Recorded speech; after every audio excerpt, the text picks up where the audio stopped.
everybody? Mark, aka the Nerdy Punk, with you again today for a new video, and we are at a special location today. We are at Barnes & Noble. Yes, it is the Criterion sale.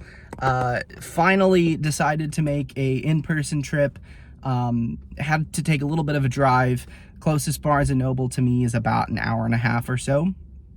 So it took me a little bit of time to get up here, but I'm excited to be here and do some in-person shopping for the Barnes & Noble sale for July of 2023. I don't get out to a Barnes & Noble very often, like I said, because of the trip. So I think usually once a year, I try to make a trip to Barnes & Noble, specifically for the Criterion sale. Now, I may go to a Barnes & Noble occasionally for other things, but as far as the Criterion sale, this is it pretty much for me. So, and this is also going to be it, I think, for my pickups. We'll see what I pick up in there, but I'm not planning on spending any more money after today because I've already got 9 titles from the sale and looking to pick up 5 or 6 more today. And then after I'm finished here, I'm going to go over to the theater and see Past Lives, which is what I've heard, a phenomenal new movie from A24 that's getting a lot of buzz when it comes to Oscars.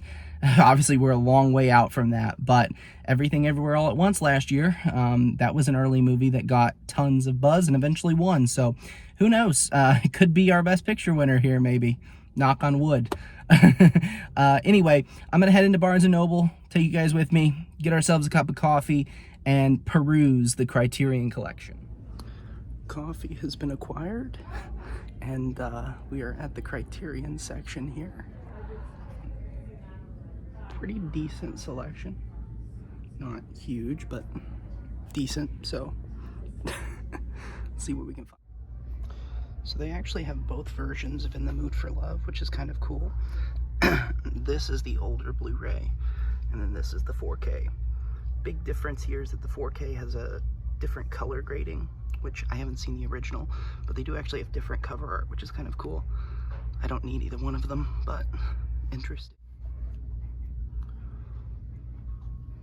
Lots of copies of After Hours. I don't need that. That should be coming in the mail to me today, actually, when I get home. So, but there are tons of copies for those who need them.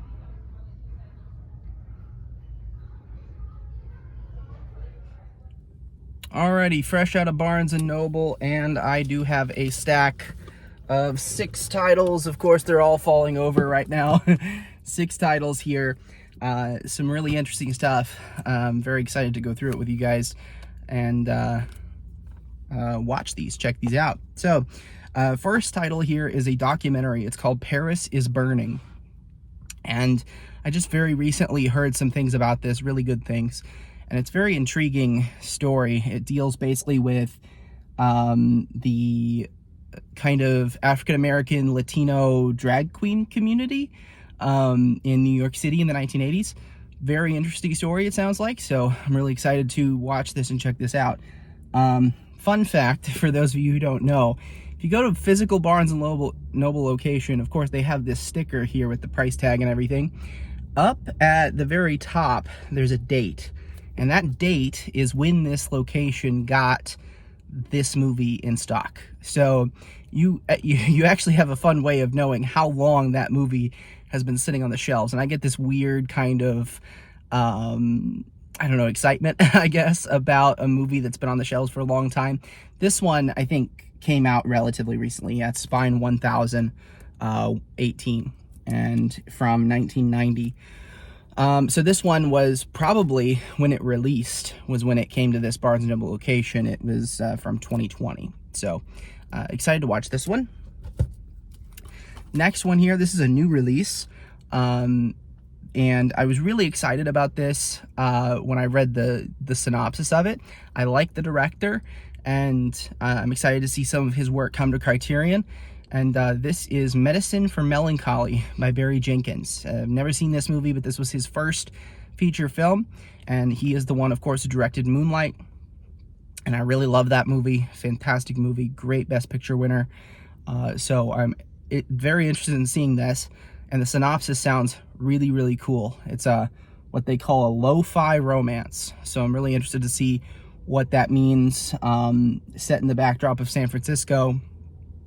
So I'm sure it's going to be a beautiful movie, both story-wise and cinematography-wise. So I'm excited to add this one to the collection.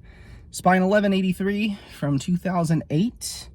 And this, of course, released in 2023, June 20th of 23. Next one here. I'm a big fan of Charlie Chaplin, but especially Charlie Chaplin in talkies, in movies, you know, with sound, with dialogue, as opposed to his silent era. I like his silent era, but I don't actually know if I've seen a full movie of his that's silent, but I've seen clips. But I'm just not a huge silent movie fan. Like, it's hard for me to get into it because, you know, I always grew up watching movies with dialogue, so it's harder to get into those. But I've heard just incredible things about this. I haven't seen it yet, and it's the last, I think, talkie of Charlie Chaplin's that I don't have in the Criterion collection, and that is Limelight. Heard fantastic things, especially from Alex, who has a channel called Cinema Inspired. He's great at talking about Criterion, and he really loved this movie, really recommended it. So I wrote it down for my list for the sale, and I'm excited to watch this. This will be the third Chaplin movie in my collection. Still don't have any of his silent movies yet, but we'll get around to that later. This is Spine 756 from, very hard to read, 1952 on this one. By the way, this one has been in the store since 2015, so basically since it came out, probably. This one is an interesting one. So this is an iconic film, an iconic release within the Criterion collection. Everybody but me probably has this, and that's why I finally bought it today, and that is Seven Samurai.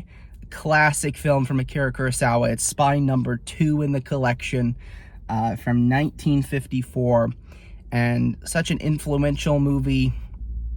I have not seen. This is one of my blind spots that I haven't fixed yet, and so I still haven't seen a Kurosawa film, and I now have 3 of them, so I have no excuses to not watch a Kurosawa film. I think this is the way to start, if I'm not mistaken. From everything I've heard about this, this sounds like the perfect start for Akira Kurosawa, for me. And this one has been in the store since 2010. That's crazy.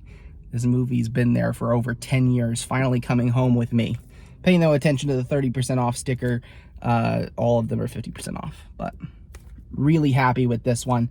Great digipack release as well. It's a little bit more expensive. It's not a 4K, but it's $49.99, of course, so $25 with the sale. But that's because I think it has extra discs. It has some special features, got this really thick digipack, so a really premium release for this one. Next one, I've heard some just incredible things about this movie, and it's been on my list for a while. Finally decided to pick it up today, and that is The Woman in the Dunes by Hiroshi Teshigahara. Hopefully I said that right. Japanese film, kind of a romance from what I read about it. The synopsis just sounds really intriguing. And like I said, so many people have raved about this movie that I have to check it out. Spine 394 from 1964, and it has been in the store since 2016. And then the final pickup here, I was going back and forth from my last title. I thought about a couple others, but I decided on this one, and it is a timely release given the upcoming theater releases. I picked up 2 pretty timely ones this month. The first was Frances Ha, which stars Greta Gerwig with her movie Barbie. And then what other movie is coming out in July that's tied so close to Barbie? Oppenheimer. So I picked up a Christopher Nolan film following. The first film, the glare is really awful. The first film from Christopher Nolan is a very low budget black and white film from 1999. It is Spine 638, and I haven't seen this, and this is like one of 2 or 3 Christopher Nolan movies I haven't seen. He used to be my favorite director, and I still like his work a lot, but he's not my favorite director anymore. But very, from what I've heard about this, very polar opposite to the vast majority of Christopher Nolan's career. So I'm really excited to watch this and see his beginnings as a filmmaker.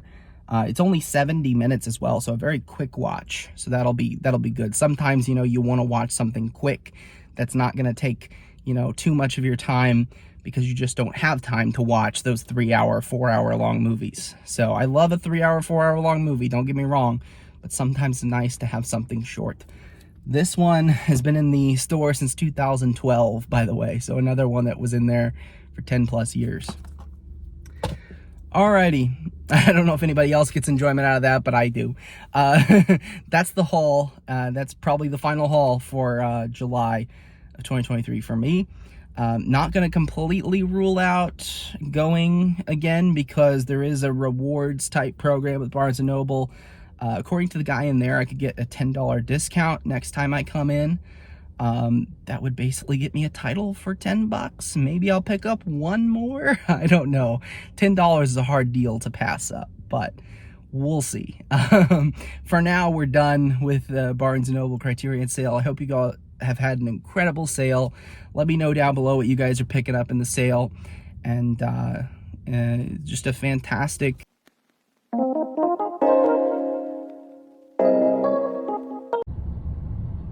Hey guys, sorry if the camera cut out there. My phone literally overheated. It is so hot out here today. So I'm gonna wrap up this video now. I'm gonna get ready to go over to the theater to see Past Lives. If you're interested in my thoughts on that movie, definitely stay tuned for a standalone movie review for that one. Other than that though, fantastic morning in Barnes & Noble. Just so much fun for me to go and search through some great movies, drink a cup of coffee. It's just a fun environment and experience. It's always so relaxing to go in there. So I hope you all have an amazing day, and I will see you later.